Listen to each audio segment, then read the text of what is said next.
Hey guys, tonight we're diving into one of history's darker chapters, the lives of those who lived in the shadows of the Viking Age. The countless souls, whose stories were rarely written down, but whose experiences shaped the very foundations of medieval Scandinavian society. We're talking about slaves, or as the Vikings called them, thralls people, whose daily reality was a world away from the romanticized tales of brave warriors and epic voyages. So before you settle in, take a moment to like the video and subscribe, but only if you genuinely find value in these forgotten stories. Drop a comment letting me know where you're tuning in from and what time it is. It's always fascinating to see this global community coming together to explore history's hidden corners. Now, dim those lights, maybe grab a warm drink, and let's journey back to a time when freedom was a luxury few could afford. When most people think of Vikings, they picture longships cutting through icy waters, warriors with axes gleaming in the northern sun, and legendary sagas of gods and heroes. But for every free Viking farmer, trader, or warrior, there was likely a thrall slave whose labor built the houses, tended the fields, cooked the meals, and made the whole system work. These weren't prisoners taken in some distant raid and quickly ransomed back. These were human beings trapped in a cycle of bondage that could span generations. Their world was one of back-breaking work, constant vulnerability, and dreams of freedom that might never come. Tonight, we're pulling back the curtain on their lives, exploring what it truly meant to exist at the bottom of Viking society, where survival itself was a daily victory, and dignity was something you had to fight to keep. If you've ever had a particularly bad day at work and thought to yourself, well, at least I'm not a slave, congratulations on your excellent perspective. But in Viking Age Scandinavia, that comforting thought would have been considerably less reassuring, because becoming a thrall wasn't some distant, unlikely fate that befell only the extraordinarily unlucky. It was more like a career change that could happen to literally anyone, often without much warning, and definitely without your consent. Think of it as the medieval equivalent of a hostile corporate takeover, except instead of losing your job, you lost your entire identity, and instead of a severance package, you got an iron collar and a lifetime subscription to backbreaking labor. The Vikings, those enterprising seafaring folk we've come to associate with horned helmets and dramatic death scenes, had developed what you might generously call a diversified approach to human resource acquisition. They didn't discriminate when it came to enslaving people.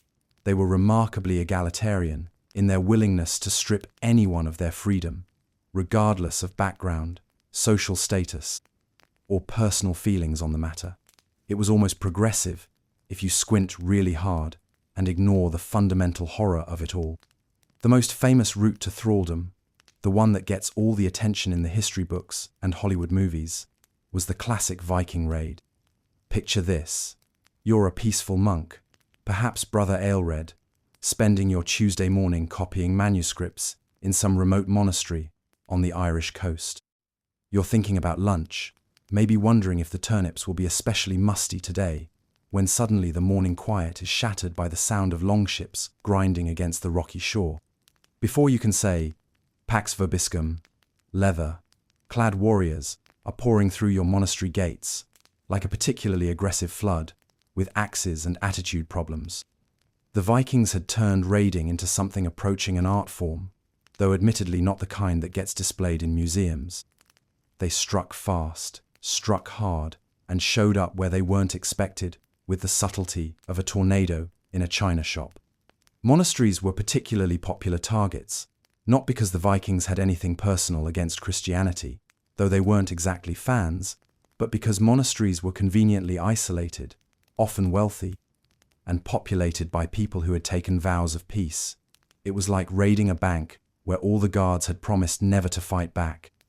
The raiders weren't looking just for gold and silver, though those were certainly welcome bonuses. They were in the market for something even more valuable in the long term: people. Young, healthy people who could work, breed, and generate profit for decades to come. A successful raid might net a Viking chieftain dozens of new thralls, each representing years of unpaid labor and a tidy profit margin that would make any modern CEO weep with envy. Brother Aelred, our hypothetical monk, would find himself bound with rope, marched to a longship, and sailing off toward a future that definitely wasn't covered in his seminary training. One moment he's contemplating the divine mysteries, the next he's part of a human cargo shipment heading north to Scandinavia, where his new career in involuntary agriculture awaited. The transition period was not, by any account, pleasant. Viking longships weren't designed with passenger comfort in mind, particularly when those passengers were reluctant captives who hadn't exactly purchased tickets for the journey. But raids weren't the only way the Vikings stocked their slave markets. In fact, some of the most tragic cases of enslavement happened without a single longship leaving harbor. If you were unlucky enough to be born to thrall parents, congratulations, you just inherited the family business, and that business was lifelong servitude. There was no upward mobility in thrall society. If your mother was a slave, you were automatically a slave. If your father was free, but your mother was a thrall, sorry, but Viking inheritance law sided with the bondage side of the family tree. It was like being born into a subscription service you could never cancel, except instead of receiving monthly magazines, you received daily exploitation. This hereditary aspect of thraldom created entire generations of people who had never known freedom, whose grandparents had been captured in raids decades earlier, and whose children would face the same fate. Imagine growing up knowing that your entire life's trajectory had been determined not by your talents, ambitions, or efforts, but by the legal status of your parents. It was social mobility in reverse, a caste system that moved in only one direction, down. The children of thralls learned early that they lived in a different world from the free-born children around them. While little Olaf, son of a free farmer, might dream of becoming a warrior or a trader, little Eric, son of thralls, learned to keep his dreams considerably more modest. Eric's aspirations were limited to things like not getting beaten today and finding enough food to not go to sleep hungry. It was character building in the most brutal sense imaginable. Then there were the debt slaves, people who had managed the impressive feat of enslaving themselves. Yes, you read that correctly. In a society where financial planning apparently wasn't taught in schools, mostly because schools didn't exist free, Vikings sometimes found themselves in debt, so crushing that selling themselves into slavery seemed like a reasonable solution. It's like declaring bankruptcy, except instead of hiring a lawyer, you hired yourself out as property. This usually happened during famines, harsh winters, or personal catastrophes. Imagine Harold the farmer, a free man with a small plot of land, who suffered a series of bad harvests. His crops failed, his animals died, and his debts mounted like a particularly persistent plague. Faced with starvation, Harold might make a deal with a wealthy neighbor. "I'll work for you as a thrall for 7 years if you'll keep my family fed through the winter." It seemed like a reasonable short-term solution, except that 7 years as a slave had a way of becoming a lifetime sentence. Debt had a funny way of expanding when the creditor was also your owner and got to decide how much your labor was worth. Sometimes these arrangements were theoretically temporary, with built-in expiration dates. More often, they involved creative accounting practices that would have made Enron executives blush. "Oh, Harold, I see you're trying to calculate how much work you've done to pay off your debt. Well, you forgot to account for your food, shelter, clothing, and that time I had to bandage your hand after you cut it on my scythe. Looks like you still owe me approximately 30 more years of service. Sorry about that." The criminal justice system, if you could dignify it with such a term, provided another efficient pipeline to thraldom. Viking society had a surprisingly comprehensive legal code, but their approach to rehabilitation was somewhat less progressive than modern standards might suggest. Get caught stealing, and you might lose a hand, but if you couldn't pay the compensation required to the victim, you might lose your freedom instead. Murder someone, and survive the inevitable blood feud. Congratulations, you're now property of the victim's family. assuming they don't just kill you outright. Political crimes were particularly likely to result in enslavement. Back the wrong chieftain in a power struggle, and you might find yourself demoted from respected community member to human farming equipment faster than you could say, "I was just following orders." The Vikings had a flexible approach, political loyalty, but they were considerably less flexible about political consequences. Treason, desertion, or simply being on the losing side of a civil war could all result in a one-way ticket to thraldom. It was like being cancelled, except instead of losing your social media platform, you lost your legal personhood and gained a lifetime of unpaid labor. The message was clear: pick your political alliances carefully, because the Vikings kept excellent records of who stood where when the axes started swinging. The slave trade itself had evolved into something approaching a sophisticated international business network. The Vikings weren't just raiding for their own domestic slave needs. They were supplying a continent-wide market with the efficiency of a medieval Amazon. If Amazon specialized in human trafficking instead of two-day delivery, trade routes stretched from Greenland to Constantinople, carrying thralls like any other commodity which, legally speaking, is exactly what they were. Dublin became one of the largest slave markets in Western Europe, a cheerful cosmopolitan hub where Vikings could browse the latest selection of Irish, Welsh, and English captives like shoppers at a farmer's market. The only difference was that, instead of sampling the apples, traders were evaluating muscle tone, estimating working years remaining, and checking teeth. It was livestock trading, except the livestock could speak and had feelings about their situation. The slave markets operated with the same casual efficiency as any other medieval commerce. Traders displayed their human wares in public squares, potential buyers haggled over prices, and transactions were completed with handshakes and silver coins. A strong young man might fetch the equivalent of several cattle. A skilled craftsman could command premium prices. Women of childbearing age were valued for their reproductive potential as much as their labor capacity. Children, tragically, were often the most sought-after merchandise, as they could be trained from an early age and had decades of working life ahead of them. These markets weren't hidden underground operations. They were legitimate businesses, legally sanctioned and socially accepted. Vikings would travel hundreds of miles to attend the best slave auctions, the same way modern antique dealers might visit estate sales. "Oh, you simply must check out the thrall market in Hedeby this season," one might say to another. "They've got some excellent specimens from the latest raids in Francia. The craftsmanship on their iron-working slaves is simply exquisite." The international nature of the trade meant that becoming a thrall often involved an unwanted tour of medieval Europe. A young woman, captured in a raid on an English village, might find herself sold in Ireland, traded to a Norse merchant, shipped to Iceland, and eventually working on a farm in Greenland. It was like a study abroad program designed by people with no concern for the student's consent or well-being. Some thralls changed hands multiple times, passed from owner to owner, like particularly unfortunate game pieces. Each transaction represented another severing of ties, another move away from anything familiar, another nail in the coffin of hope for return home. The Vikings had created a human circulation system that pumped enslaved people across the known world, mixing populations and destroying communities with the mechanical efficiency of a medieval blender. The bureaucracy of slavery was almost as dehumanizing as the physical conditions. Thralls were counted in inventories alongside livestock and tools, their value recorded in account books with the same attention to detail reserved for cattle and grain stores.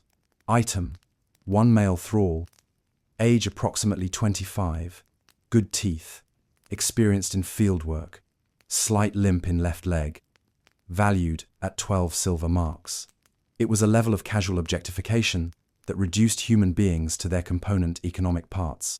Some Vikings specialized in what might be called thrall futures, buying young slaves and investing in their training, teaching them valuable skills like metalworking, weaving, or brewing, then selling them at a significant markup once their abilities were developed.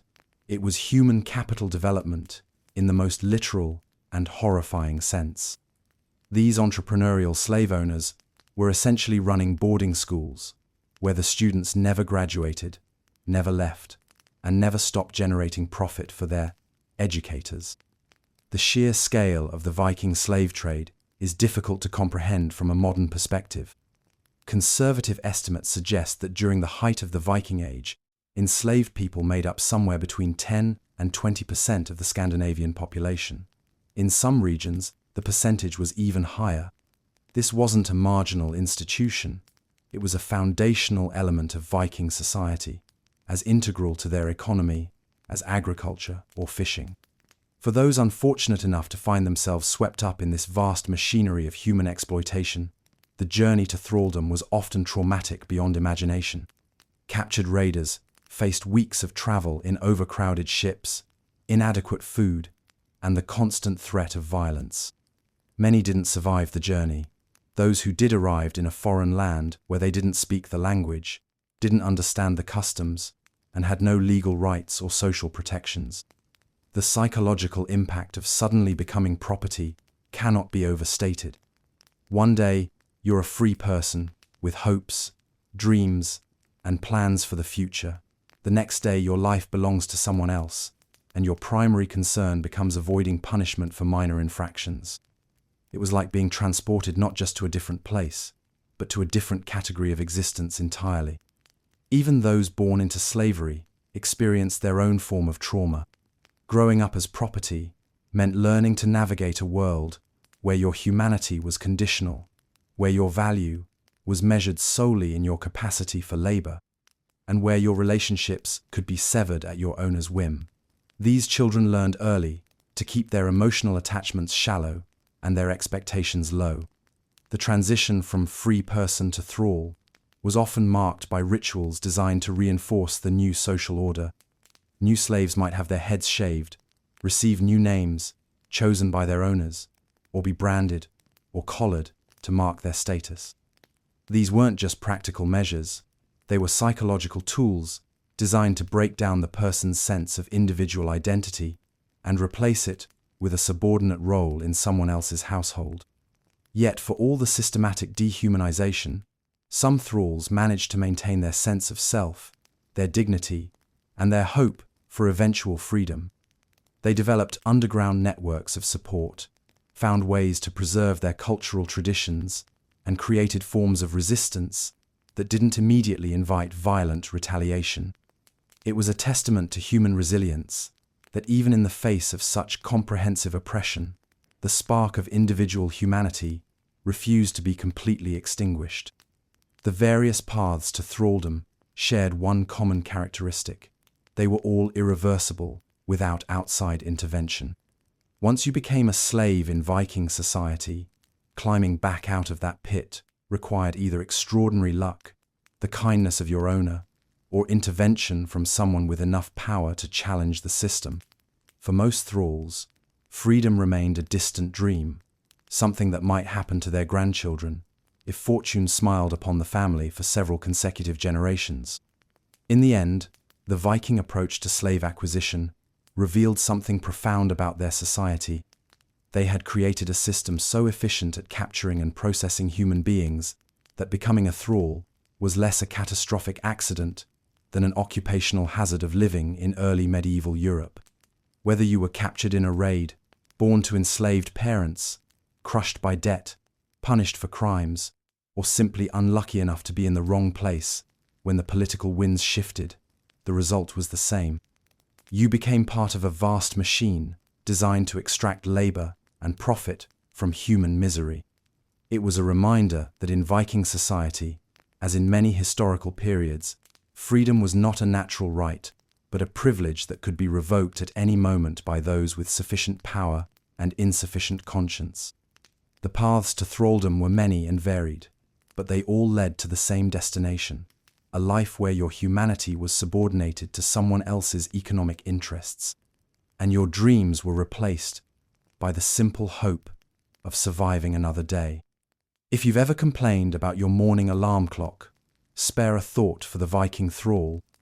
whose wake-up call was typically a leather boot to the ribs, administered by someone who had absolutely no interest in whether you'd had enough sleep. There was no snooze button in 9th century Scandinavia, no gentle progression from drowsy to alert, and definitely no coffee to ease the transition from unconsciousness to the grim reality of another day in bondage. Instead, there was the cold slap of Nordic air, the immediate demand for productivity, and the cheerful knowledge that you had approximately 16 hours of back-breaking labor ahead of you before you could collapse back onto whatever passed for your bed. The daily life of a thrall was less a schedule than a sentence, a grinding routine of work that began before dawn and ended well after sunset, punctuated only by brief interludes for the minimal sustenance required to keep you functional. If modern life sometimes feels like an endless cycle of work and sleep, imagine that same cycle, but with the added excitement of knowing that every moment of your existence belonged to someone else, and that someone else had strong opinions about how productively you should be spending those moments. The Viking approach to human resource management was refreshingly straightforward. Squeeze every possible hour of labor out of your thralls, feed them just enough to prevent collapse, and house them in conditions that wouldn't significantly impact their work capacity. It was efficiency optimization before efficiency optimization was cool, except instead of maximizing quarterly profits, they were maximizing the economic value extracted from human misery. Dawn in a Viking household arrived with all the subtlety of a war declaration. The first rays of pale northern sun filtering through smoke holes and gaps in the walls served as nature's alarm clock, but thralls had usually been awake for some time before that, roused by overseers who seemed to take genuine pleasure in ensuring that no slave enjoyed the luxury of a natural awakening.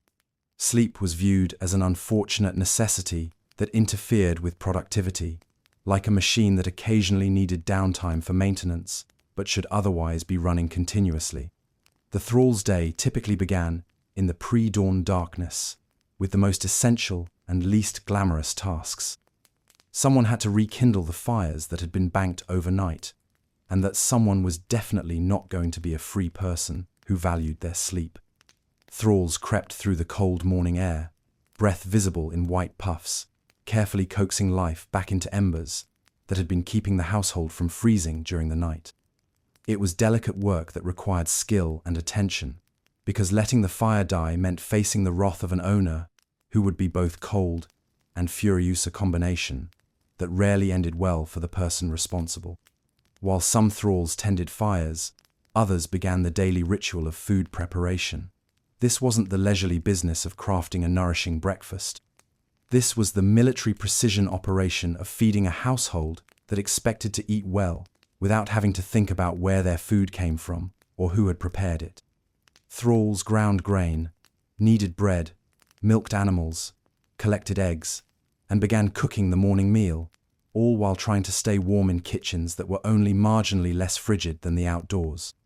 The kitchen work was particularly demanding because it required thralls to coordinate multiple tasks simultaneously while working around open fires and boiling liquids. Burn the porridge and face punishment. Undercook the bread and face punishment. Spill the milk and face punishment. It was like running a restaurant where every customer was your boss, every mistake was a criminal offense, and the reviews were delivered with physical violence. As the household stirred to life, the tempo of thrall activity increased dramatically. Free family members expected to wake up to a world that had already been prepared for their convenience.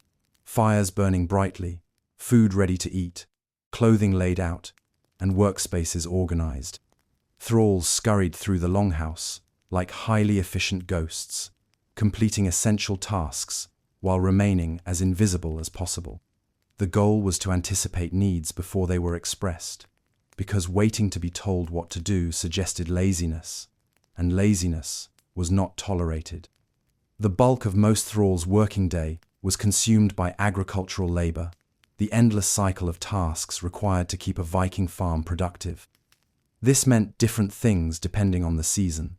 but it always meant hard physical work performed in whatever weather conditions the Nordic climate decided to inflict. Thralls ploughed fields behind oxen, planted seeds, weeded crops, harvested grain, and tended livestock, with the dedication of people who understood that crop failure meant not just hunger for the household, but blame, punishment, and possibly death for the slaves who were expected to prevent such disasters. Fieldwork was particularly brutal because it combined physical exhaustion with constant exposure to the elements. Thralls worked through rain, snow, wind, and the occasional brief appearance of actual sunshine, without the option of taking shelter when conditions became unpleasant. If you think your commute is rough during bad weather, imagine spending 12 hours bent over in a muddy field while sleet drives horizontally into your face, knowing that seeking shelter could result in a beating that would make the weather seem pleasant by comparison. The tools available to thralls were basic but effective: wooden ploughs, iron-tipped spades, sickles for harvesting, and an assortment of other implements that required significant human effort to operate effectively. There were no labor-saving devices, no mechanical assistance, and no shortcuts. Everything was accomplished through the application of muscle power, persistence, and the kind of grim determination that comes from having no alternative. Livestock management was another major component of thrall labor, and animals, it turned out, were remarkably indifferent to the legal status of the humans caring for them. Cows needed milking twice daily, regardless of whether the milker was free or enslaved. Sheep required shearing whether the shearer wanted to be there or not. Pigs demanded feeding, even if the person slopping them was contemplating escape. Animals operated on biological schedules that showed no consideration for human convenience, which meant thralls often found themselves working around the clock during lambing season, calving time, or other periods when livestock required constant attention. The relationship between thralls and farm animals was oddly egalitarian in some ways. Both were property, both were valued primarily for their economic utility, and both had limited control over their daily routines. The main difference was that animals weren't expected to demonstrate gratitude for their care, while thralls were required to approach every task with the enthusiasm of someone who had chosen it voluntarily. Household maintenance provided another endless source of labor. Viking longhouses required constant upkeep to remain habitable, and that upkeep was performed almost exclusively by thralls. They repaired thatched roofs, chinked gaps in walls, replaced worn floorboards, and maintained the complex drainage systems that kept buildings from becoming uninhabitable swamps. It was like being a perpetual maintenance crew for a structure that was constantly falling apart in new and creative ways. The domestic work was often assigned based on gender, though Viking society was surprisingly flexible about these assignments when practical needs demanded it. Female thralls typically handled cooking, cleaning, textile production, and childcare, while male thralls focused on heavy labor, animal care, and construction projects. However, during busy seasons, or when specific skills were needed, these distinctions became less important than getting the work done efficiently. Textile production was a major industry in Viking households, and thrall women spent countless hours spinning wool, weaving cloth, and creating the clothing and household linens that kept the family comfortable. This work required considerable skill and attention to detail, as poorly made textiles could mean the difference between warmth and hypothermia during the brutal Nordic winters. Thrall women became expert at working wool, linen, and other fibers into cloth that met the household standards while working in conditions that would challenge any modern textile worker. The spinning and weaving were done alongside other tasks, creating a kind of multitasking routine that would impress any modern efficiency expert. A thrall might tend a cooking fire with one hand while spinning wool with the other, or weave cloth while keeping an eye on small children. It was the ancient equivalent of juggling, except dropping a ball meant punishment rather than embarrassment. Cleaning a Viking longhouse was an exercise in futility that had to be repeated daily, regardless of results. These buildings were designed for functionality rather than cleanliness, with dirt floors, animals wandering in and out, and smoke from cooking fires coating every surface with a layer of soot. Thralls swept floors that would be dirty again within hours, washed bowls that would be grimy again by the next meal, and organized spaces that seemed magnetically attracted to chaos. The standards for cleanliness were considerably different from modern expectations, but they existed nonetheless. Thralls were expected to maintain a level of order that allowed the household to function efficiently, even if that order was relative rather than absolute. Failure to meet these standards resulted in swift correction from overseers who had strong opinions about the proper way to maintain a working environment.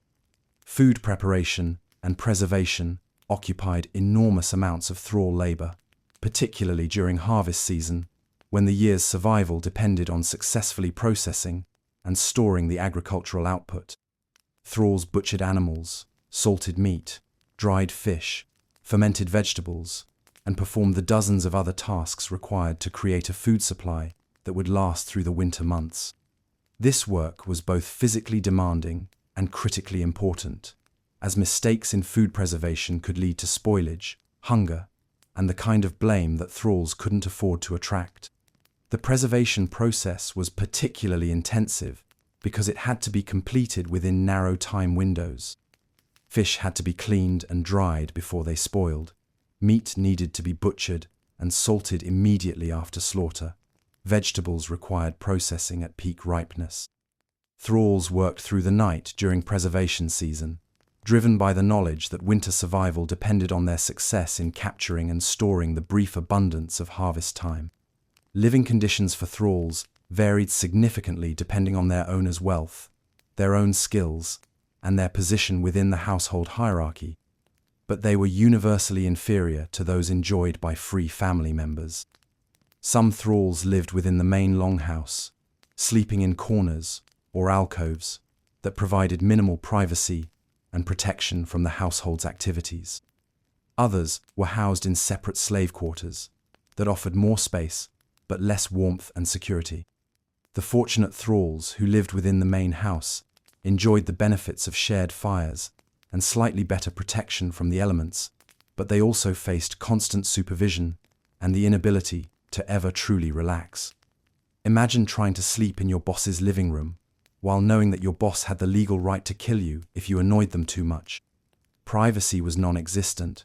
Personal space was a luxury reserved for free people, and the constant presence of the owning family meant that thralls were always on duty, always being evaluated, always one mistake away from punishment. Separate slave quarters offered a different set of challenges and benefits. These buildings were typically smaller, more cramped, and less well constructed than the main house, but they provided thralls with a space where they could speak freely, maintain their own relationships, and occasionally relax without constant oversight. The trade-off was that these quarters were often cold, damp, and poorly ventilated, with minimal heating and basic construction that offered little protection from the harsh Nordic climate. The sleeping arrangements in slave quarters were communal by necessity.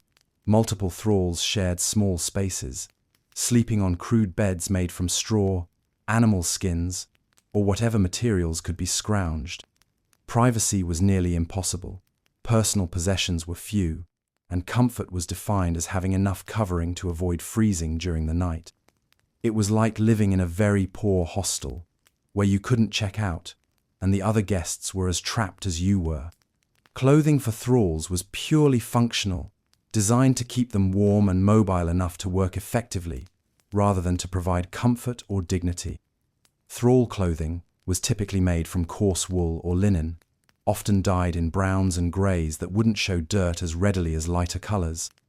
The garments were sturdy but rough, designed to withstand hard use rather than to look attractive or feel comfortable against the skin. The clothing allowance for thralls was minimal and irregular. New garments were provided when old ones became too worn to function effectively, not when they became uncomfortable or unfashionable. Thralls learned to repair and maintain their clothing with obsessive care, because replacement was uncertain and inadequate clothing could mean the difference between surviving the winter and joining the ranks of the frozen dead. Footwear was particularly important and particularly inadequate. Thralls might receive simple leather shoes or boots, but these were often poorly made, ill-fitting, and insufficient for the demands of outdoor labor in harsh conditions. Many thralls wrapped their feet in cloth and stuffed them into wooden clogs, creating makeshift protection that was better than nothing but far from adequate. Foot injuries were common and potentially disabling, but thralls were expected to continue working, regardless of their physical condition. The diet provided to thralls was calculated to maintain their working capacity while minimizing cost to their owners. This meant a steady supply of basic calories from cheap sources like porridge, bread, and whatever vegetables were available, supplemented occasionally with small amounts of meat, fish, or dairy products. It was institutional food, designed for survival rather than enjoyment, the medieval equivalent of prison rations, with slightly less nutritional planning. Meal times for thralls were brief and utilitarian. They ate quickly, often while standing or sitting on the ground, using simple wooden bowls and crude utensils. There was no leisurely dining, no conversation over meals, and definitely no seconds unless specifically permitted. Food was fuel, nothing more, and thralls were expected to consume their rations efficiently and return to work without lingering over the table. The quality and quantity of food varied significantly with the seasons and the household's prosperity. During good harvest years, thralls might enjoy relatively adequate nutrition. During lean times, they felt the pinch along with everyone else, except they felt it first and most severely. Thralls were the shock absorbers of the household economy, absorbing the impact of food shortages while ensuring that free family members continued to eat well. Seasonal variations in work and living conditions created a rhythm of suffering that kept thralls constantly off balance. Summer brought longer days and more intensive agricultural work, but also better weather and more available food.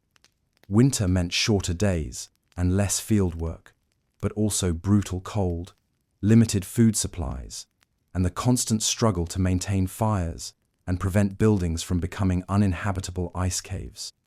Spring was perhaps the most demanding season, as thralls rushed to prepare fields, plant crops, and tend to animals giving birth after the long winter. It was a time of hope for the household, but of exhaustion for the thralls, who worked frantically to ensure that the year's agricultural cycle got off to a successful start. Summer brought its own challenges, as thralls worked in the heat to maintain crops, harvest early vegetables, and prepare for the critical autumn harvest. Autumn was a race against time as thralls worked to bring in the harvest, process, and preserve food, and prepare the household for winter survival. The work was intensive and urgent, as delays could mean the difference between comfortable winter survival and starvation. Thralls worked through exhaustion and injury to ensure that every grain of wheat was harvested, every animal was properly processed, and every preservation task was completed before the weather made further work impossible. Winter brought its own unique hardships as thralls struggled to maintain their own survival while ensuring that the household remained comfortable. Heating a Viking longhouse required constant attention to fires that could die if neglected, leaving everyone to freeze in the brutal Nordic cold. Thralls took turns maintaining fires through the night, sacrificing their own rest to ensure that their owners stayed warm. The psychological toll of thrall life was perhaps even more demanding than the physical hardships. Thralls lived with the constant knowledge that their lives belonged to someone else, that their future was entirely dependent on the whims of their owners, and that they could be sold, traded, or killed at any time without legal consequence. This uncertainty created a state of chronic stress that affected every aspect of their existence. Overseers and household managers maintained discipline through a combination of surveillance, punishment, and the threat of violence. Thralls were watched constantly for signs of disobedience, laziness, or potential escape attempts. Minor infractions were punished immediately and severely, creating an atmosphere of fear that discouraged resistance while ensuring compliance with even unreasonable demands. The punishment system was designed to be both effective and public, serving as a deterrent to other thralls, while correcting the behavior of the specific individual being disciplined. Beatings were common for minor offenses. More serious infractions could result in maiming, branding, or death. Thralls learned to navigate this system carefully, avoiding behaviors that might attract unwanted attention, while finding small ways to maintain their dignity and humanity. Despite the comprehensive oppression of their daily existence, thralls developed coping mechanisms that allowed them to survive psychologically as well as physically. They formed relationships with other thralls, created informal support networks, and found small moments of joy or humor in their otherwise grim circumstances. These adaptations were essential for mental survival, providing the emotional resources necessary to endure the daily grind of bondage. The constant supervision and threat of punishment created an environment where thralls became expert at reading their owners' moods, anticipating demands, and avoiding situations that might provoke anger or violence.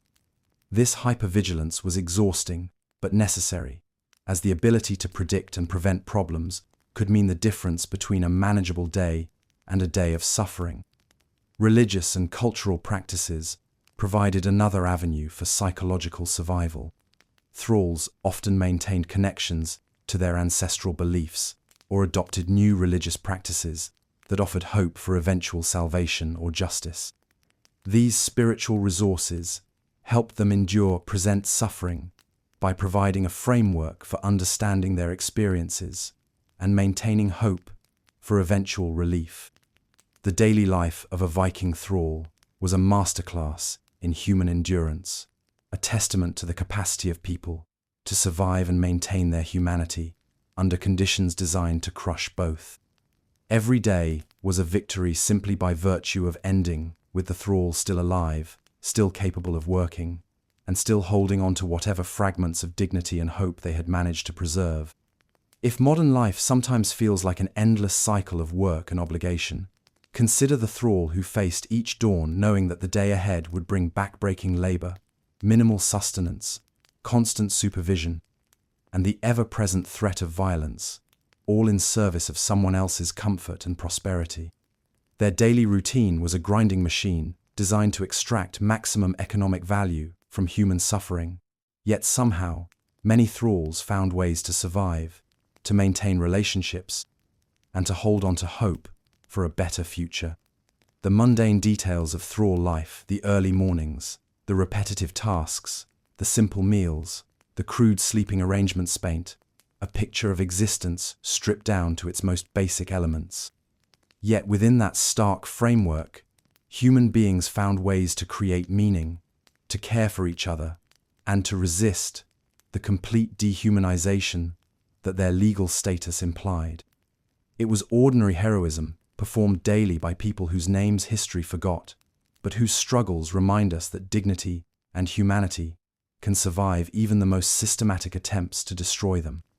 If you've ever felt like your job was a prison, imagine how much more literal that metaphor becomes when your employer has the legal right to put actual iron shackles around your neck and considers beating you unconscious a reasonable performance review. The Viking approach to human resource management made modern workplace harassment seem quaint by comparison, operating on the revolutionary principle that property would be more productive if they lived in constant terror of creative physical punishment. It was a management philosophy that would have made Machiavelli take notes while slowly backing toward the exit.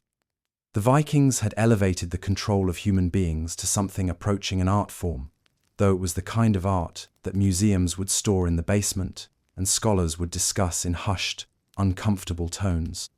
They understood that owning people required more than just legal documentation.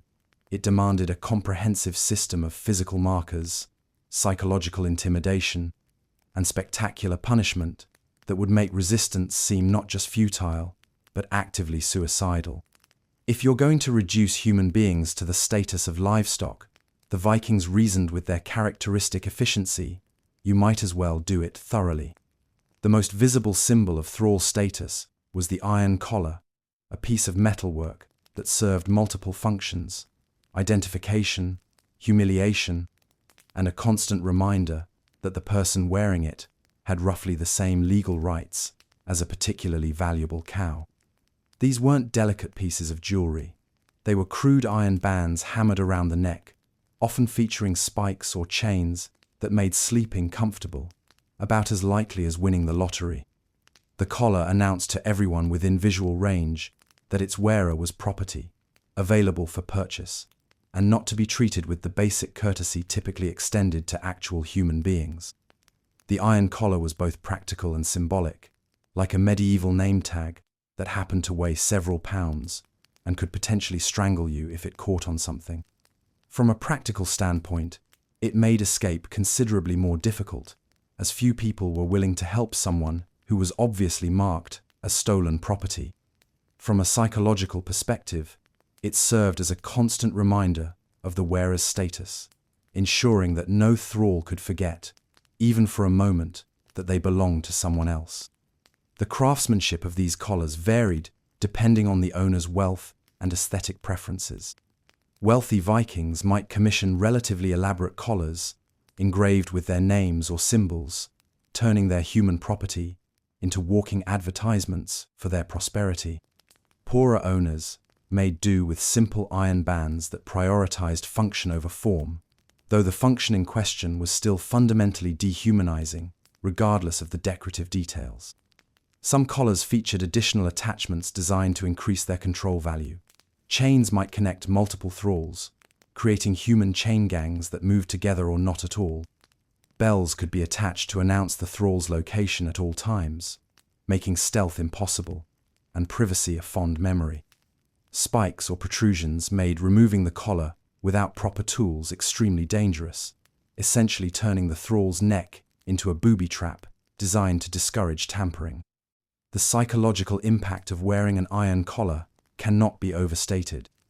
Imagine waking up every morning and feeling several pounds of cold metal around your throat, a constant reminder that you're considered less valuable than the livestock in the barn. The weight distribution made certain sleeping positions impossible, turning rest into an exercise in creative positioning that rarely resulted in actual comfort. Simple activities like looking up at the sky or turning your head quickly became conscious decisions rather than natural movements. Beyond the collars, Vikings employed a variety of other physical markers to identify their human property.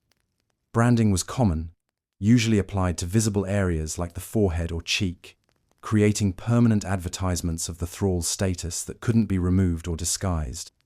The brands were typically simple geometric shapes or letters that identified the owner, turning human skin into a medieval version of corporate letterhead. It was permanent marking that made escape virtually impossible, as a branded thrall could be identified from across a crowded marketplace.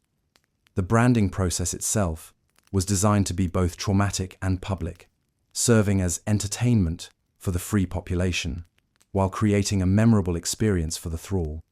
Red-hot iron applied to sensitive facial skin produced screams that could be heard throughout the settlement, creating an auditory advertisement for the consequences of resistance. The smell of burning flesh served as an olfactory reminder that Viking justice had a distinctly permanent quality. Clothing provided another layer of identification and control. Thralls were required to wear specific colors, patterns, or styles that immediately identified their status to anyone with functioning eyes. These garments were typically made from the cheapest available materials, dyed in colors that wouldn't be mistaken for free person attire, and cut in styles that prioritized utility over dignity.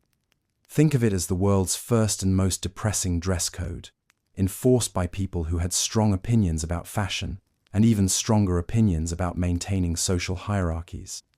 The clothing restrictions served multiple purposes beyond simple identification. They reinforced social boundaries by making it impossible for thralls to blend in with free populations, effectively creating a visual caste system that could be read from a distance. They also served as psychological tools, constantly reminding thralls of their subordinate status, while making any attempt at disguise or escape immediately obvious to observers. Hairstyling provided yet another method of marking thrall status.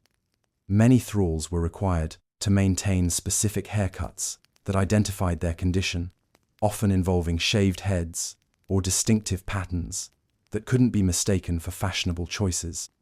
These haircuts served the dual purpose of identification and humiliation, ensuring that thralls couldn't hide their status under hats or hoods, while reinforcing their separation from free society. The punishment system that maintained this elaborate control structure was comprehensive, creative, and designed to provide both immediate correction and long-term deterrence. Viking law recognized that property occasionally needed adjustment, and they approached this need with the same practical efficiency they brought to everything else. The scale of punishments ranged from minor discomfort to spectacular public execution, with a wide variety of options in between that catered to different offense levels and owner preferences. For minor infractions like laziness, disobedience, or insufficient enthusiasm for forced labor, beatings were the standard response. These weren't casual slaps. They were systematic applications of violence, designed to cause pain while avoiding permanent damage that might reduce the thrall's working capacity. Viking overseers became experts at calculating the precise amount of violence needed to modify behavior without destroying valuable property, a skill that required both experience and a disturbing understanding of human anatomy. The implements used for these beatings varied according to availability and preference. Leather whips, wooden clubs, iron rods, and improvised weapons all found their way into the Viking disciplinary toolkit.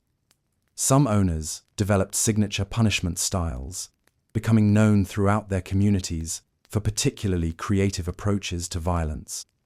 It was the kind of reputation that nobody really wanted, but that served as effective advertising for the consequences of crossing certain individuals.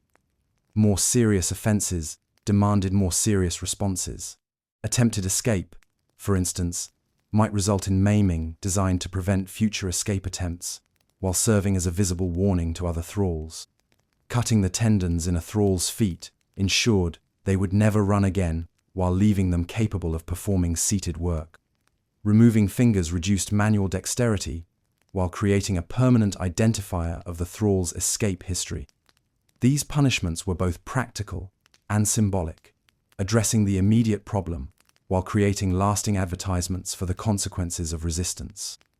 The public nature of many punishments served an important social function beyond simple correction. When a thrall was beaten, branded, or maimed in full view of the community, it reinforced the social order while providing entertainment for the free population. These spectacles reminded everyone of their place in the hierarchy, while demonstrating the consequences of challenging established authority. It was theatre with real stakes, where the actors didn't get to leave the stage when the performance ended. Some punishments were designed to be particularly humiliating, targeting the thrall's dignity as much as their physical well-being. Forced nudity, public mockery, and degrading tasks served to break down the individual's sense of self-worth, while reinforcing their status as objects rather than people. These psychological punishments often proved more effective than physical violence at preventing future resistance, as they attacked the mental resources necessary for rebellion. The psychology of control extended far beyond physical punishment into more subtle forms of manipulation designed to prevent resistance before it could develop. Vikings understood that broken spirits were often more valuable than broken bodies, as they required less ongoing supervision while remaining fully functional for labor purposes. The techniques they employed would have impressed modern psychologists with their sophisticated understanding of human motivation and behavior modification. Isolation was one of the most effective psychological tools. Thralls were often deliberately separated from family members, friends, or anyone who might provide emotional support or encourage resistance. New thralls were typically sold away from their places of capture, ensuring they had no local connections or knowledge that might facilitate escape. This isolation created dependency on the owner's household, while eliminating external sources of hope or assistance. The unpredictability of punishment served as another powerful control mechanism. Thralls learned that they might be beaten for reasons that had nothing to do with their behavior, creating a state of chronic anxiety that made long-term planning virtually impossible. If punishment could come at any time for any reason, the safest strategy was constant submission and hypervigilance, mental states that consumed enormous psychological energy while discouraging thoughts of resistance. Competition between thralls was actively encouraged through selective rewards and punishments. Owners might single out individual thralls for better treatment, creating jealousy and mistrust that prevented unified resistance, while encouraging informants who hoped to improve their own situations.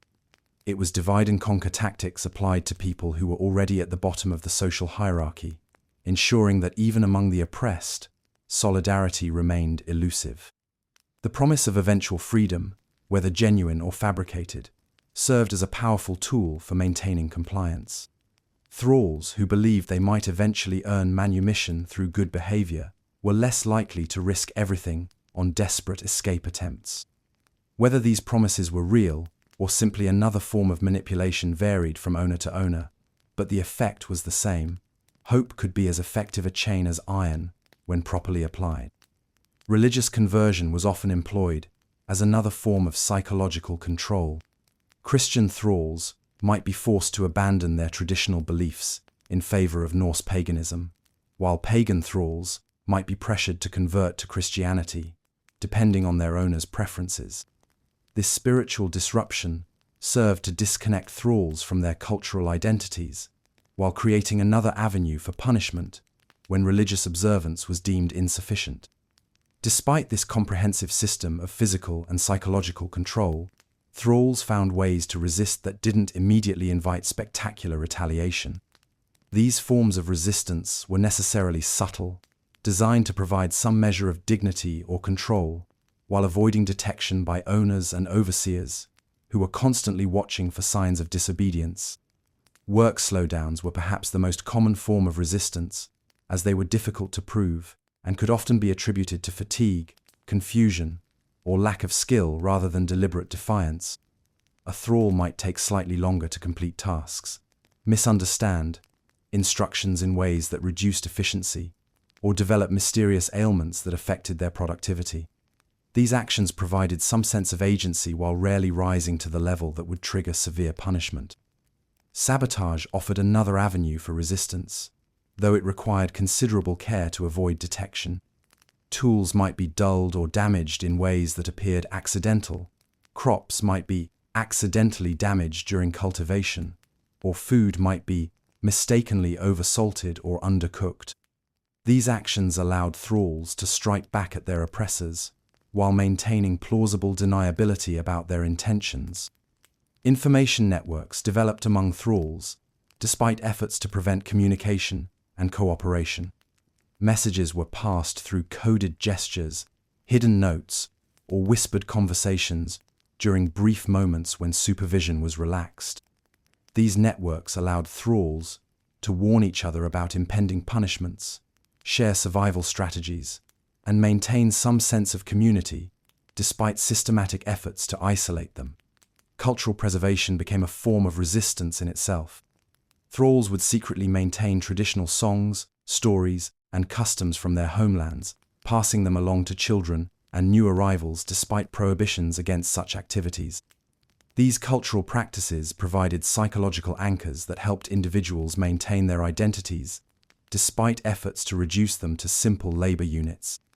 Religious practices often continued in secret, with thralls creating hidden shrines, maintaining traditional rituals, or adapting their beliefs to incorporate elements that provided hope for eventual justice or salvation. These spiritual resources helped maintain mental resilience while providing frameworks for understanding and enduring present suffering. Small acts of mutual aid among thralls created informal support systems that owners tried but often failed to completely suppress. Sharing food, providing comfort during illness, or helping with particularly difficult tasks created bonds of solidarity that made survival more likely, while maintaining some sense of human dignity. These relationships were necessarily cautious and often temporary, but they provided crucial, emotional resources for people living under extreme stress. Teaching and learning became forms of resistance when they occurred outside approved channels. Thralls might secretly teach each other skills, languages, or knowledge that could prove useful for survival or eventual escape. This underground education system helped preserve intellectual capacities that owners preferred to see atrophy, while preparing individuals for opportunities that might arise in the future. Escape attempts represented the most dangerous form of resistance, as they directly challenged the fundamental premise of ownership while risking the most severe punishments, if unsuccessful. Most thralls understood that escape was nearly impossible, but some individuals reached psychological breaking points where death seemed preferable to continued bondage, leading them to make desperate attempts at freedom, despite overwhelming odds against success. The practical challenges facing potential escapees were formidable. Physical markers like collars, brands, and distinctive clothing made disguise nearly impossible, while lack of local knowledge made navigation extremely difficult. Most thralls had no idea where they were in relation to potential safe havens, no understanding of local languages, and no resources that could sustain them during a journey that might take weeks or months. The social challenges were equally daunting. Free populations were generally unsympathetic to escaped thralls and often financially motivated to return them to their owners. Rewards for capturing runaways meant that escaped thralls faced potential enemies wherever they went, while the legal system provided no protection for people who were considered stolen property rather than individuals with rights. Some escape attempts were carefully planned over months or years, with thralls gradually accumulating information, resources, and opportunities while maintaining the appearance of compliance. These individuals might slowly learn local geography, develop relationships with sympathetic free people, or accumulate small items that could prove useful during flight. The planning process itself provided some psychological relief by creating hope for eventual freedom, even if the actual attempt never materialized. Other escape attempts were desperate, spontaneous reactions to immediate threats or unbearable conditions. These spur-of-the-moment flights rarely succeeded, as they lacked the careful preparation necessary to overcome the substantial obstacles facing escaped thralls. However, they sometimes succeeded simply through luck, boldness, or the temporary confusion that could arise when large numbers of people were involved in pursuing other activities.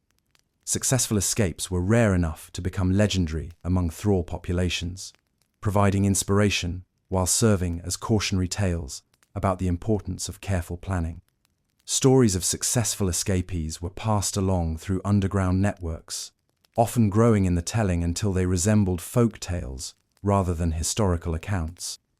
These stories served important psychological functions by maintaining hope while providing practical information about escape strategies that had proven effective. The few documented successful escapes typically involved thralls with specialized skills, knowledge, or connections that provided advantages not available to the general thrall population. Former traders might retain knowledge of distant markets where they could disappear. Skilled craftsmen might find employment that didn't require extensive documentation. Individuals with language skills might be able to blend into foreign communities where their origins were less obvious. Some successful escapes occurred during periods of social disruption when normal surveillance and pursuit mechanisms were temporarily overwhelmed. Wars, natural disasters, or political upheavals created opportunities for flight, while distracting authorities who might otherwise focus on recapturing escaped property. These windows of opportunity were brief and unpredictable, but they provided the only realistic chances for escape that most thralls would ever encounter. The psychological impact of failed escape attempts extended far beyond the individuals who made them. Public punishments of recaptured escapees served as powerful deterrents, while reinforcing the futility of resistance. These spectacles often involved particularly creative forms of violence, designed to maximize their educational value for observing thralls, while providing entertainment for free populations, who enjoyed seeing the social order reinforced through spectacular violence. The families and associates of failed escapees often faced collective punishment designed to discourage future assistance or sympathy. This practice ensured that escape attempts carried risks not just for the individuals involved, but for everyone in their social networks, creating additional psychological pressure against resistance while encouraging thralls to police each other's behavior. Despite the comprehensive nature of Viking control systems, they never achieved complete success in eliminating resistance or breaking the human spirit entirely. Individual thralls found ways to maintain dignity, hope, and identity, despite systematic efforts to reduce them to simple economic units. These small victories were often invisible to their oppressors, but crucial for the psychological survival of people living under conditions designed to destroy their humanity. The iron collar and the lash represented more than simple tools of oppression. They were symbols of a system that attempted to reduce human beings to property while maintaining the fiction that this reduction was natural, necessary, and permanent. Yet the persistence of resistance, even in its smallest and most subtle forms, demonstrated the ultimate failure of that system to achieve its fundamental goal of complete human control. In the end, the elaborate apparatus of physical markers, psychological manipulation, and spectacular punishment revealed more about the insecurities of the free population than about the nature of the people they held in bondage. If thralls were truly the subhuman creatures that Viking ideology claimed them to be, such extensive control mechanisms would have been unnecessary. The very existence of collars, brands, and punishment systems testified to the constant recognition that the people wearing them remained fundamentally human, no matter how thoroughly the law might define them as property. The legacy of this system extended far beyond the immediate suffering it inflicted, creating patterns of violence, dehumanization, and social control that would echo through centuries of subsequent history. Yet it also demonstrated the resilience of human dignity in the face of systematic oppression, proving that even the most comprehensive attempts to break the human spirit cannot entirely succeed as long as individuals retain the capacity to hope, to resist, and to maintain connections with others who share their struggle. If you've ever wondered whether love can bloom in the most unlikely places, consider the Viking thrall who managed to find romance while wearing an iron collar, working 18-hour days, and living under the constant threat of being sold to someone 3 kingdoms away. It turns out that the human heart is remarkably resistant to economic classification systems, stubbornly insisting on forming attachments even when those attachments are legally impossible, practically dangerous, and almost guaranteed to end in heartbreak.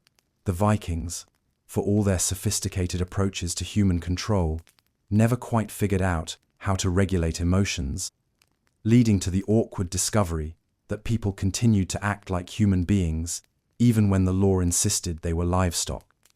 The persistence of human relationships in Viking slave society created a fascinating paradox that no amount of iron collars or legal documentation could resolve.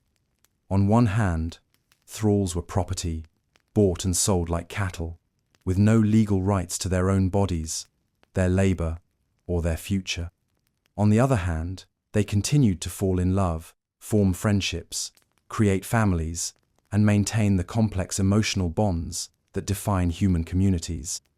It was like trying to run a business where half your inventory kept developing feelings and making decisions based on those feelings rather than sound economic principles.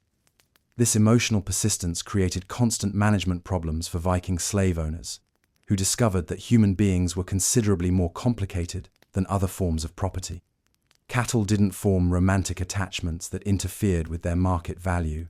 Sheep didn't refuse to be separated from their friends. Horses didn't develop religious beliefs that affected their work performance. Thralls, inconveniently, did all of these things and more, creating a continuous tension between their legal status as objects and their stubborn insistence on behaving like people.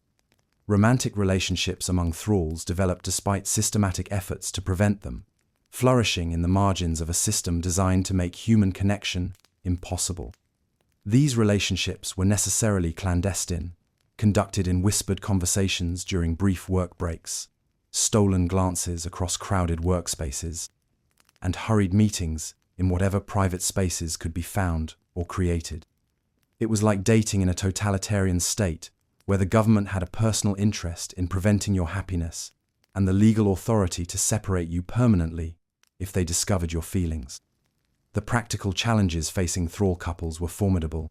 Privacy was virtually non-existent, with overseers monitoring thrall activities constantly to prevent exactly the kind of personal bonding that might interfere with productivity or obedience.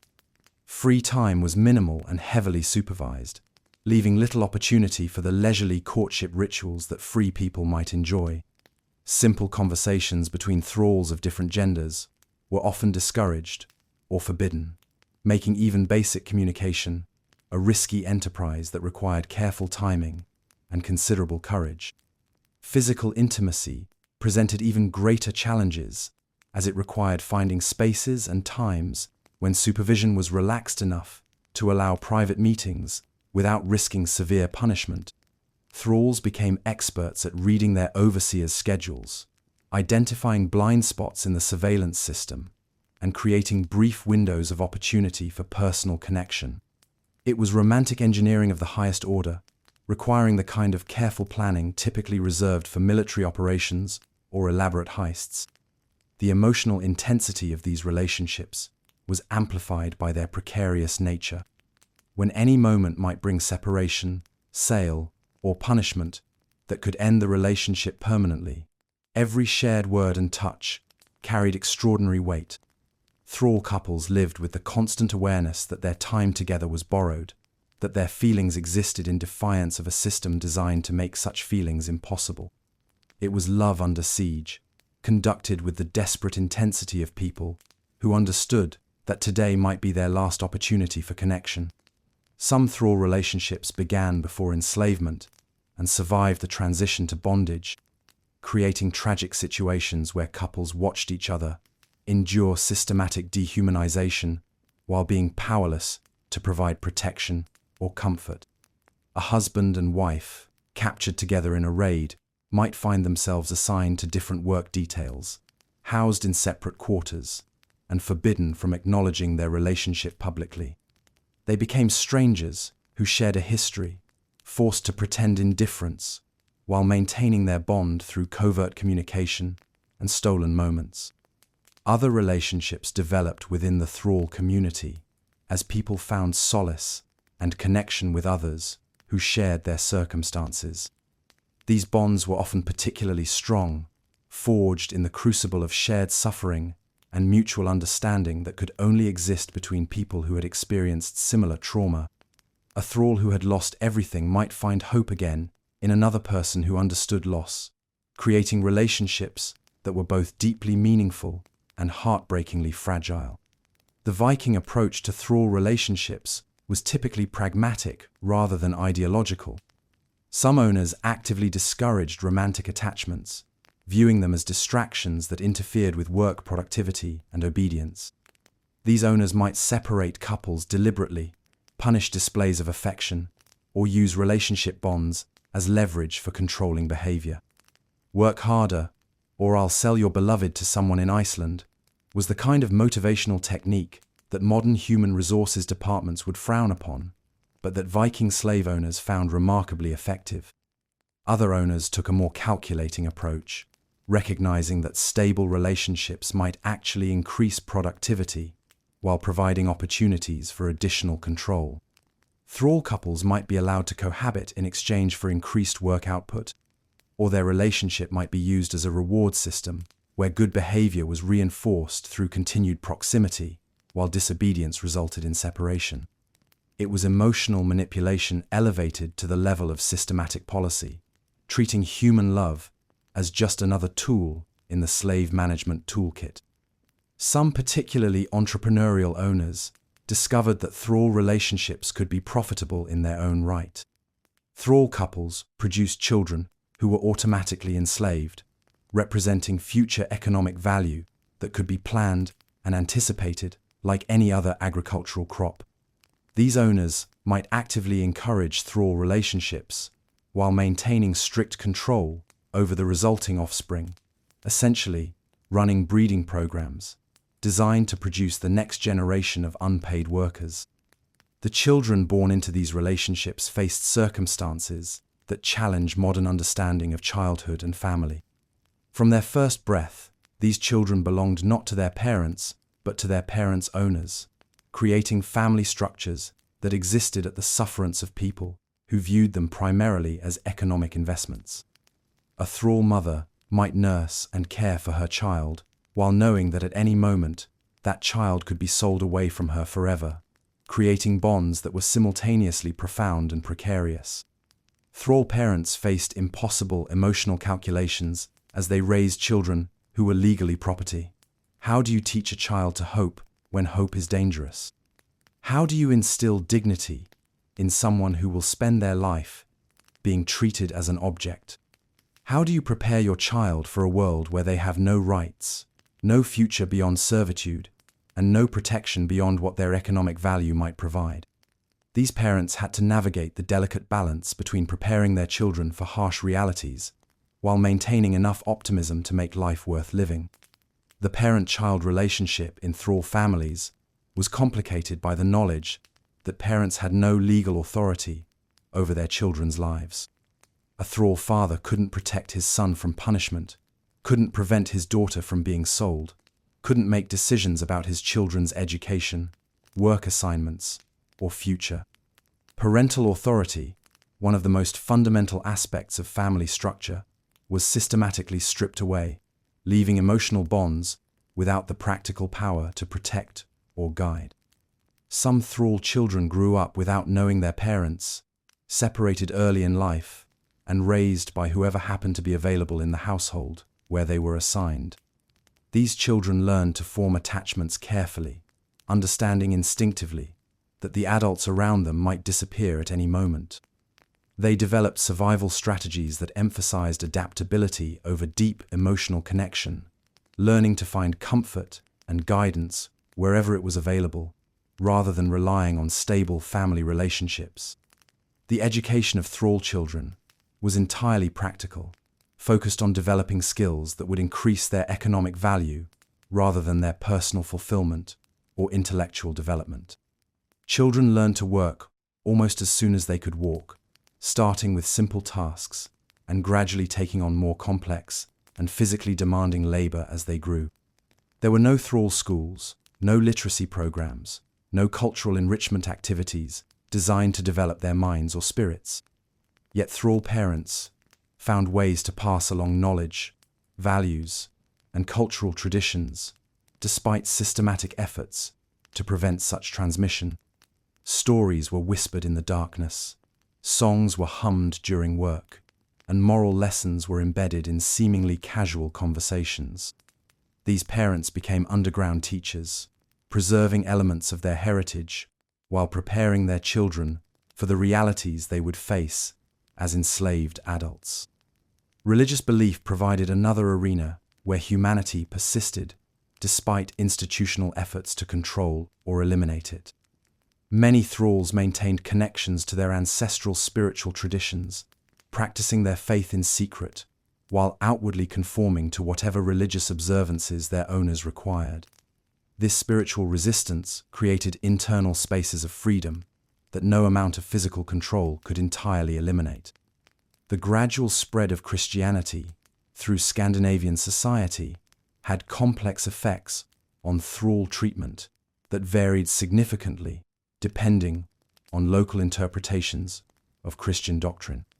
Some Christian owners embraced teachings about the spiritual equality of all souls, leading to marginally improved treatment for their thralls and occasional acts of manumission motivated by religious conviction.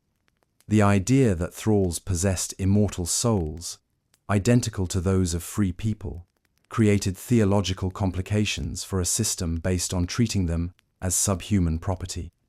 However, Christianity was just as often used to justify continued enslavement through selective interpretation of biblical passages that appeared to endorse slavery as part of God's natural order. Christian owners might treat their thralls slightly better while maintaining firm conviction that enslaving them was divinely sanctioned. It was theological cherry-picking that allowed people to feel virtuous about participating in systematic human exploitation, proving that religious belief could be remarkably flexible when economic interests were involved. The Christian emphasis on suffering as spiritually meaningful provided some thralls with frameworks for understanding their circumstances that made endurance more psychologically manageable. The promise of eventual divine justice, the example of Christ's own suffering, and the hope for eternal reward created narrative structures that gave meaning to present pain while maintaining hope for ultimate vindication. These beliefs didn't eliminate suffering, but they provided ways of interpreting that suffering that preserved dignity and purpose. Some thralls found genuine solace in Christian communities that practiced more inclusive interpretations of their faith.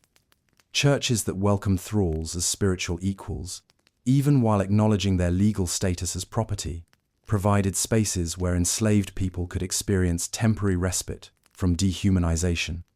These religious communities created alternative social structures where worth was measured by spiritual rather than economic criteria. The conversion of thralls to Christianity sometimes occurred through genuine spiritual conviction, but more often it was motivated by practical considerations such as improved treatment, better work assignments, or protection from particularly harsh punishments. Smart thralls learned to navigate the religious landscape strategically, adopting whatever beliefs and practices might improve their circumstances while maintaining private spaces for their authentic spiritual lives. Manumission, the formal granting of freedom to enslaved people, represented the ultimate expression of hope in thrall society while remaining so rare that most thralls never encountered a single example in their lifetimes. The prospect of eventual freedom served as a powerful motivational tool for owners who wanted to encourage exceptional service while providing thralls with just enough hope to prevent complete despair. It was like a lottery system where the prizes were real, but the odds were astronomical. The reasons for manumission varied considerably, ranging from genuine affection or religious conviction to calculated business decisions or deathbed guilt. Some owners freed thralls who had provided exceptional service over many years, recognizing their humanity while simultaneously demonstrating their own magnanimity. Others used the promise of eventual freedom as a management tool, dangling the possibility of manumission to encourage compliance while rarely following through on such promises. Deathbed manumissions were particularly common, as dying owners sought to improve their spiritual prospects by performing acts of mercy that cost them nothing, while potentially benefiting their souls in whatever afterlife awaited. These last-minute conversions to humanitarian principles were touching in their own way, even if they came too late to significantly improve the lives of the people being freed. Economic factors sometimes motivated manumission when free labor became more profitable than slave labor, or when maintaining aging thralls became more expensive than replacing them with younger workers. These practical manumissions had little to do with humanitarian concerns and everything to do with cost-benefit analysis, but they still represented pathways to freedom for individuals fortunate enough to benefit from changing economic calculations. The legal process of manumission was typically simple but formal, requiring public declaration and sometimes written documentation to establish the former thrall's new status as a free person. However, the practical transition from slavery to freedom was considerably more complicated, as newly freed individuals had to navigate social systems that weren't designed to accommodate their changed status. Former thralls faced significant challenges in establishing themselves as free people, lacking the social connections economic resources, and cultural knowledge necessary for independent survival. Many remained economically dependent on their former owners, working as paid laborers in arrangements that looked suspiciously similar to their previous bondage, but with slightly better terms and the theoretical right to leave. The social acceptance of freed thralls varied dramatically depending on local attitudes and circumstances. Some communities welcomed former slaves as new members, while others maintained informal discrimination that limited their opportunities and social mobility. The stigma of former enslavement could persist for generations, affecting not just the freed individuals, but their children and grandchildren as well. The relationship between thralls and their owners represented one of the most psychologically complex aspects of Viking slave society, involving daily interactions between people who were simultaneously intimately connected and fundamentally alienated.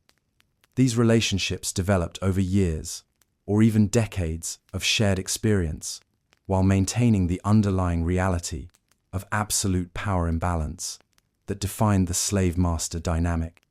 Some owners developed genuine affection for individual thralls, particularly those who had been in their households for extended periods, or who possessed special skills or personal qualities that earned respect. This affection, however, remained constrained by the legal and social frameworks that defined thralls as property rather than people. An owner might feel fondness for a particular thrall, while remaining perfectly willing to sell that person if economic circumstances demanded it. The daily intimacy of household life created situations where thralls knew their owner's personal habits, family secrets, and private vulnerabilities, while remaining powerless to use such knowledge for their own benefit. Thrall women who nursed free children, thrall men who protected their owners in dangerous situations, and thrall artisans who created valuable goods all developed complex relationships that combined service with intimacy while maintaining fundamental inequality.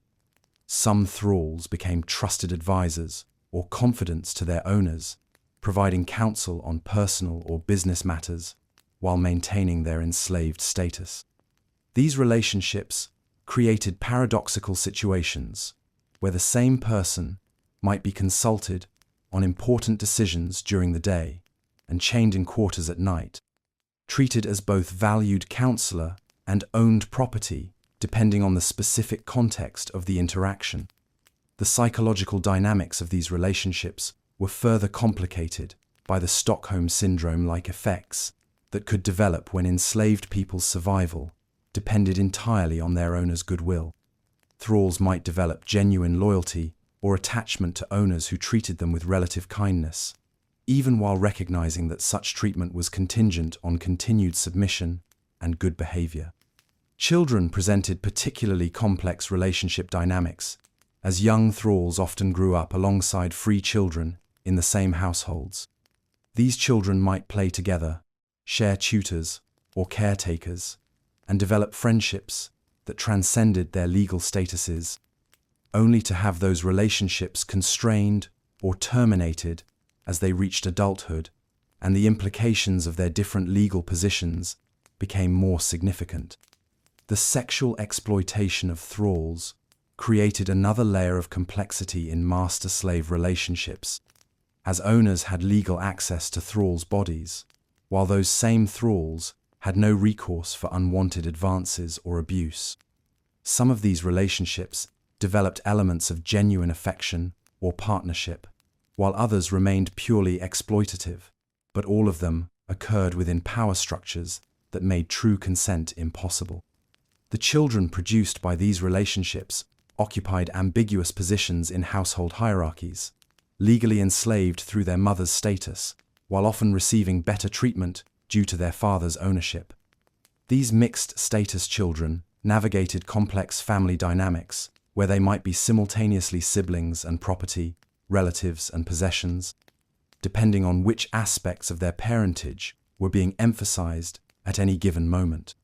The emotional toll on both thralls and owners of maintaining these complex relationships while navigating fundamental power imbalances created psychological stress that affected entire household communities.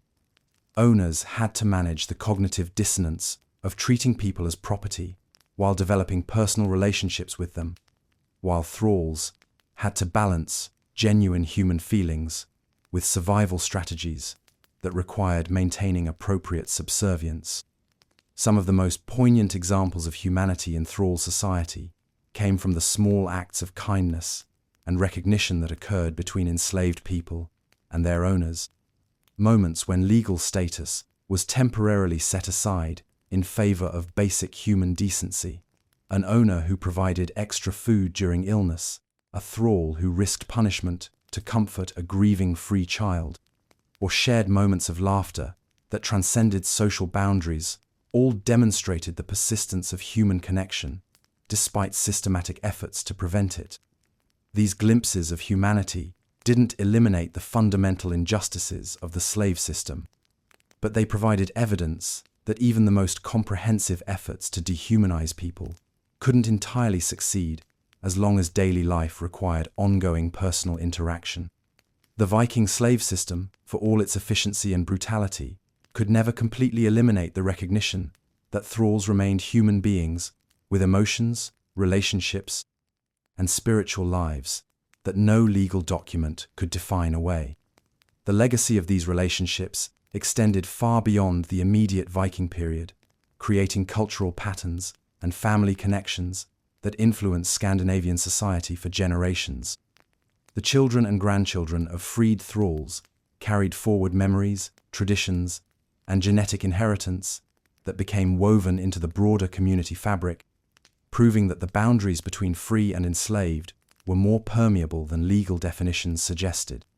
In the end, the persistence of human relationships within Viking slave society demonstrated both the resilience of the human spirit and the ultimate impossibility of reducing people to simple economic units.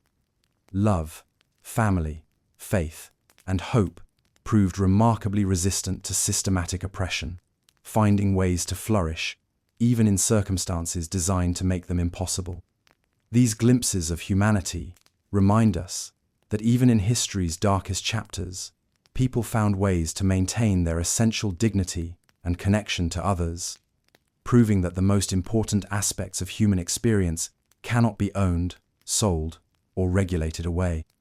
If you've ever wondered how entire social systems can collapse without anyone really noticing until it's already happened, consider the slow death of Viking Slaveria process, so gradual that participants probably spent decades arguing about whether anything was actually changing, while the foundations of their world quietly rotted away beneath their feet. It was like watching a glacier melt. You knew something significant was happening, but the daily changes were so incremental that you could convince yourself everything was basically the same, right up until the moment you found yourself standing in a completely different landscape, wondering where all the ice had gone. The decline of thraldom in Scandinavian society wasn't a dramatic revolution with stirring speeches and heroic liberation scenes. It was more like a long, complicated divorce, where both parties gradually drift apart over decades before anyone bothers to file the paperwork. The system that had once seemed as permanent and natural as the changing seasons slowly revealed itself to be just another human institution, subject to the same forces of change, obsolescence, and replacement that eventually claimed every social arrangement that outlived its usefulness. By the 12th century, perceptive observers might have noticed that something was shifting in the fundamental economics of human ownership, though most people were probably too busy with their daily struggles to engage in sophisticated analysis of labor market trends. The Viking world was changing in ways that made traditional slavery increasingly awkward, expensive, and unnecessary, like maintaining a stable full of horses in an age when everyone was switching to automobiles. The transformation wasn't sudden or uniform across the region. Some areas clung to slave labor long after others had moved on to different arrangements, creating a patchwork of social systems that coexisted uneasily while competing for economic and moral legitimacy. It was like a medieval version of format wars, where different regions bet on different approaches to organizing human labor, while waiting to see which system would ultimately prove most effective and sustainable. Christianity deserves significant credit for complicating the moral landscape surrounding human bondage, though its influence was considerably more nuanced than later abolitionists would claim. The religion didn't arrive in Scandinavia with a clear anti-slavery message. Instead, it brought a complex set of ideas about human dignity, spiritual equality, and moral responsibility that gradually eroded the intellectual foundations of thraldom without immediately demanding its abolition. The Christian emphasis on the universal possession of souls created theological problems for a system based on treating some people as soulless property. If every including thralls possessed immortal souls of equal value in God's eyes, then the legal fiction that reduced some humans to livestock became considerably harder to maintain with intellectual honesty. It was like trying to run a restaurant while maintaining that some of your customers weren't really people and therefore didn't deserve basic consideration in food safety practices. Early Christian missionaries and converts found themselves performing remarkable feats of theological gymnastics as they attempted to reconcile their new faith with their continued participation in slave ownership. Some concluded that slavery was part of God's natural order and that good Christians should simply treat their human property with kindness while maintaining absolute authority over their lives. Others decided that true Christian virtue required freeing one's slaves, leading to scattered acts of manumission that served as moral examples while having minimal immediate impact on the overall system. The most influential Christian position turned out to be somewhere in the middle. Slavery was acceptable, but should be limited, regulated, and eventually transcended through gradual social evolution, guided by Christian principles. This moderate stance allowed existing slave owners to maintain their property while feeling virtuous about treating it better than their pagan ancestors had done. It was like ethical vegetarianism for people who still ate meat but felt really bad about it.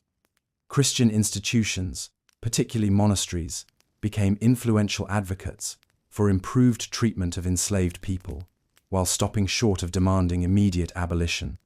Monastic communities often employed freed thralls as paid laborers, providing concrete examples of alternative labor arrangements that proved both economically viable and morally superior to traditional slavery. These religious communities served as laboratories for testing new approaches to organizing work and social relationships. The Church's growing influence on legal systems gradually introduced concepts of human dignity and moral responsibility that complicated the straightforward property rights that had defined thraldom. Christian law codes began recognizing limited rights for enslaved people, such as protection from arbitrary killing, rights to religious observance, and occasional opportunities for manumission. These changes didn't eliminate slavery, but they began the slow process of legally recognizing that thralls possess some characteristics that distinguished them from livestock. Marriage laws provided another avenue for Christian influence on slave systems. The Church's insistence on the spiritual significance of marriage created pressure to recognize thrall marriages as legitimate unions rather than simple breeding arrangements. This recognition didn't immediately grant legal rights to thrall families, but it established principles that would eventually undermine the absolute power of owners to separate families at will.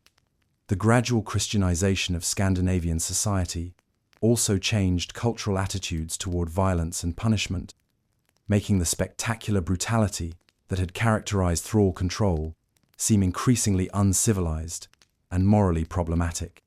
Christian emphasis on mercy, forgiveness, and redemption created social pressure for more humane treatment of enslaved people, even when such treatment wasn't legally required. Economic factors proved even more influential than religious ones in driving the decline of slavery. The Viking economy was evolving in ways that made free labor increasingly attractive, while making slave ownership more expensive and less profitable. It was like discovering that your expensive luxury car actually cost more to maintain than it saved you in transportation costs, except the luxury car was a human being and the transportation was agricultural productivity. The agricultural revolution that swept through medieval Europe introduced new farming techniques, tools, and crops that required more skilled and motivated workers than traditional slave labor could provide.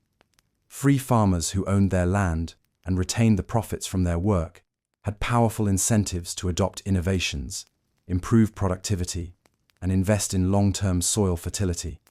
Thralls, who received no benefit from increased productivity, had little motivation to embrace changes that would primarily enrich their owners. The rise of commercial agriculture and trade created demand for workers who could make independent decisions, manage complex transactions, and adapt quickly to changing market conditions.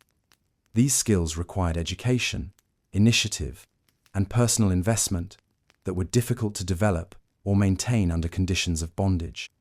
Free workers who could read, write, and calculate proved more valuable than thralls who had been deliberately kept ignorant to prevent resistance.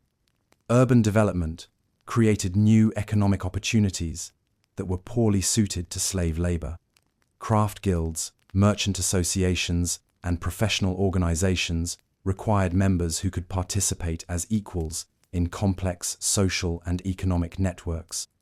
Thralls couldn't enter into contracts, own property, or participate in the legal and financial arrangements that made urban commerce possible, limiting their usefulness in increasingly sophisticated economic systems. The expansion of trade networks created labor shortages in some areas while producing surpluses in others, making the rigid geographical constraints of slave ownership increasingly problematic. Free workers could migrate to areas with better opportunities, creating flexible labor markets that responded to economic changes. Thralls were tied to specific owners and locations, creating inefficiencies when labor needs shifted or when different regions developed comparative advantages in particular industries. Technological innovations required workers who could learn new skills, adapt to changing methods, and take initiative in solving problems. The mechanical improvements in agriculture, construction, and manufacturing that characterized the medieval period required a level of worker engagement and creativity that was difficult to achieve through coercion. Free workers, who stood to benefit from increased productivity, had incentives to master new technologies that enslaved workers lacked. The cost of maintaining slave populations through economically unproductive periods began to outweigh the benefits of owning their labor during productive times. Thralls required food, shelter, and basic care regardless of whether their work was generating immediate profits, creating fixed costs that made slave ownership less attractive during economic downturns. Free workers could be hired only when needed and dismissed when demand decreased, providing greater economic flexibility. Military changes also contributed to the decline of slavery by reducing the supply of new thralls while increasing demand for free soldiers. The consolidation of political power under stronger kingdoms reduced the opportunities for the small-scale raiding that had provided steady streams of captured slaves. Larger, more professional armies required soldiers who fought by choice rather than compulsion, as enslaved warriors posed obvious risks of defection or rebellion during conflicts. The development of more sophisticated legal systems created property rights and contractual arrangements that made free labor more reliable and predictable than slave ownership. Courts could enforce agreements between free parties, protect investments, and resolve disputes through legal processes rather than violence. These institutional developments reduced the transaction costs of economic activity while making slave ownership legally riskier and more complicated. The transformation from slavery to serfdom represented a compromise solution that addressed some of the economic problems of thraldom while maintaining many of the social hierarchies that slave owners wanted to preserve. Serfdom bound workers to land rather than to individual owners, creating more stable agricultural workforces while allowing some mobility and independence that pure slavery had prohibited. Serfs were not chattel property in the same way that thralls had been. They could not be bought and sold as individuals. separated from their families, or moved arbitrarily to different locations. However, they remained bound to the land they worked and subject to the authority of landowners who controlled their economic lives in many fundamental ways. It was like slavery, with better marketing and slightly improved working conditions. The transition to serfdom occurred gradually and unevenly, with different regions developing their own variations on the basic theme of binding workers to land rather than to masters. Some areas maintained more slave-like conditions under the legal fiction of serfdom, while others developed arrangements that approached genuine free labor with feudal characteristics. The result was a complex patchwork of labor systems that shared family resemblances while differing significantly in their practical implications for workers. Legal codes began distinguishing between different categories of unfree labor, creating hierarchies of bondage that recognized varying degrees of rights and obligations. Some thralls were reclassified as serfs with improved legal protections, while others remained in conditions that differed little from traditional slavery. These legal distinctions reflected the gradual recognition that labor systems needed to become more flexible and nuanced to remain economically viable.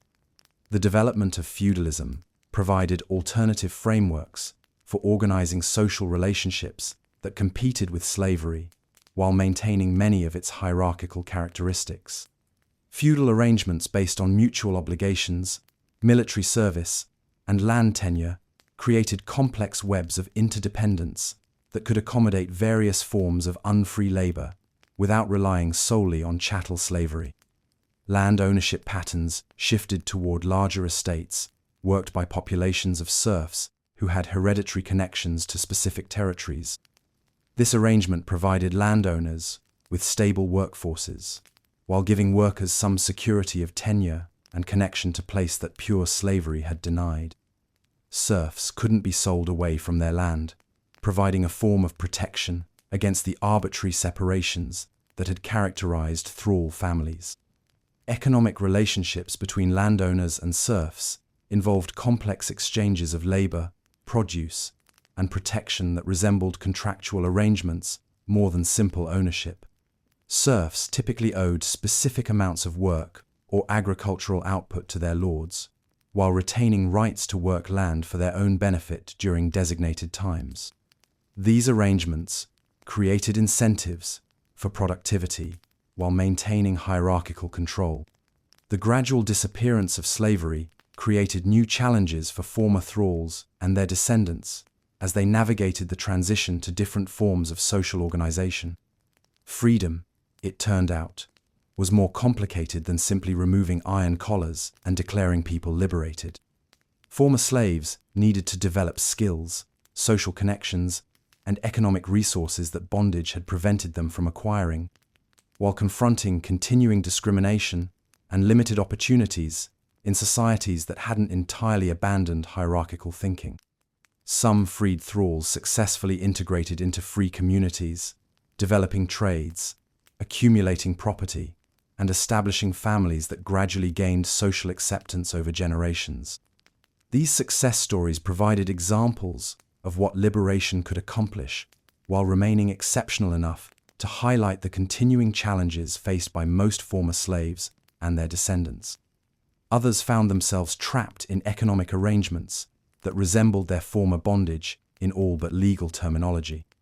Freedom without resources, education, or social connections often meant exchanging one form of dependence for another, as former thralls became sharecroppers, domestic servants, or day laborers with marginally better conditions but limited real autonomy. The persistence of social prejudice against people of slave ancestry created informal barriers that legal freedom couldn't eliminate.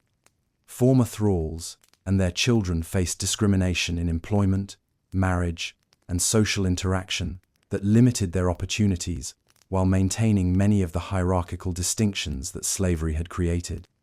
Legal equality didn't automatically translate into social acceptance or economic opportunity. Cultural integration proved particularly challenging as communities struggled to incorporate people whose traditions, customs, and sometimes languages differed from those of the dominant free population. Former thralls often found themselves caught between abandoning their ancestral cultures to gain acceptance and maintaining traditions that marked them as outsiders in their new communities. The economic legacy of slavery influenced Scandinavian development long after the legal institution had disappeared. The agricultural techniques, craft skills, and labor practices developed during the slave period shaped continuing approaches to work and social organization. Former slave communities contributed knowledge, traditions, and genetic diversity that became incorporated into the broader population over time. Cultural contributions from former slave populations enriched Scandinavian society in ways that were often unrecognized or deliberately minimized by dominant groups. Music, storytelling, religious practices, and technological innovations that originated in thrall communities gradually spread throughout society while losing their associations with slave origins. It was cultural appropriation before the term existed, as free populations adopted useful innovations while forgetting or ignoring their sources. Family connections between free and enslaved populations created genetic and social links that complicated efforts to maintain rigid distinctions between groups. The children and grandchildren of mixed relationships often achieved social mobility that would have been impossible for their enslaved ancestors, while carrying forward memories and traditions that influenced their free communities. Regional variations in the abolition process created different patterns of integration and cultural development that influenced local societies for centuries. Areas that had maintained slavery longer often developed more rigid social hierarchies and greater resistance to social mobility, while regions that had transitioned earlier to free labor showed more flexibility and openness to former slave populations. The gradual nature of slavery's decline meant that its disappearance was often incomplete and reversible under certain conditions. Economic crises, military conflicts, or political upheavals could temporarily revive slave-like labor arrangements, even in areas that had officially abolished the institution. The legal framework for human bondage remained available for reactivation when circumstances seemed to require it. International connections influenced the pace and pattern of abolition as Scandinavian societies compared themselves to neighboring regions and trading partners. Areas that maintained slavery while surrounded by free labor systems found themselves at economic and diplomatic disadvantages that encouraged reform, while isolated regions could maintain older practices longer without facing external pressure. Religious and cultural exchange with other European societies provided intellectual frameworks for understanding and justifying the abolition of slavery, while maintaining social hierarchies through other means. The development of more sophisticated legal and philosophical justifications for human equality gradually undermined the intellectual foundations of bondage, while creating space for new forms of social organization.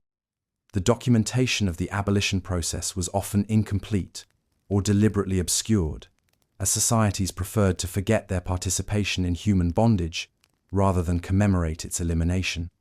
This historical amnesia complicated efforts to understand the transition while allowing mythologized versions of the past to replace more complex and uncomfortable realities.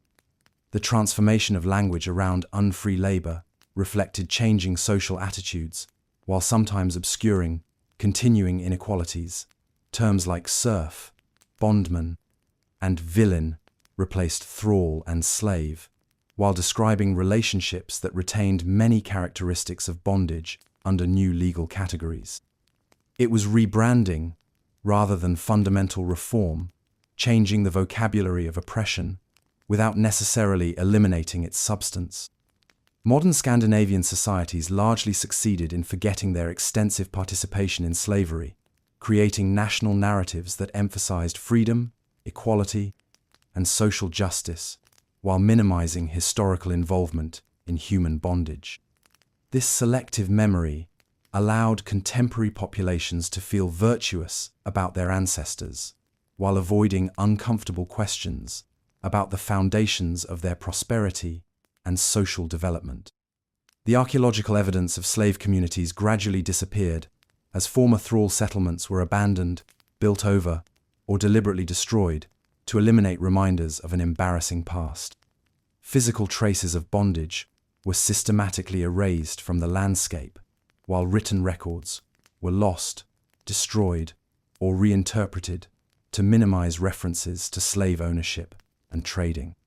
Legal documents that had once matter-of-factly recorded slave sales, ownership transfers, and property inventories were reinterpreted or forgotten as societies developed new understandings of human rights and dignity.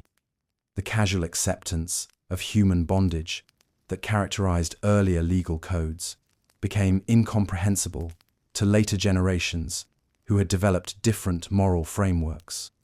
The genetic legacy of slave populations became incorporated into the general Scandinavian population through intermarriage and reproduction, creating biological connections that survived long after social and legal distinctions had disappeared.